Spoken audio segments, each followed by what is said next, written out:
Hey, this is Coach Woolley, the holistic trainer, and this is a technique for myofascial release of the muscles that run along the front side of your shin. To perform this technique, we're going to be using a foam roller.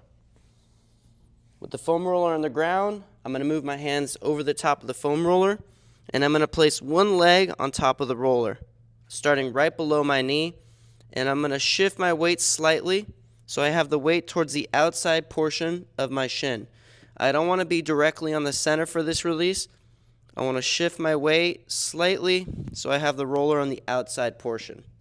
Now, using my hands for support, I'm going to move the roller down my shin, stopping right at the top of the foot, and then I'm going to push myself back to the starting position.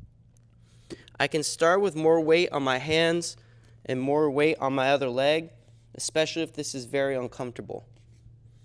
Moving up and down. If you notice that one area is very uncomfortable, you have a lot of tension, or you feel a muscle that is knotted, stop on that spot, put pressure into the roller, and take 5 to 10 slow breaths.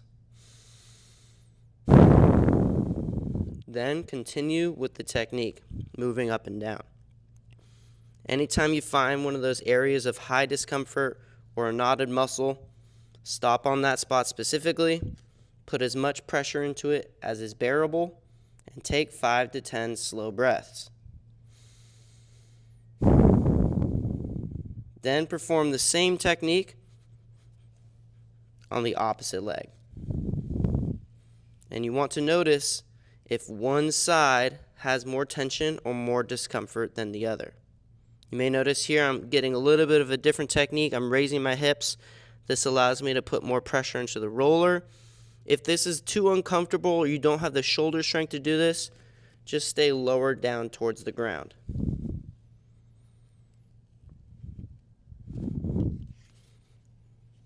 When doing this technique, do it for 2 to 5 minutes on one leg, then 2 to 5 minutes on the other. And if you notice that one side is much more uncomfortable, spend more time doing that side. And this is myofascial release of the muscles that run along the front of your shin.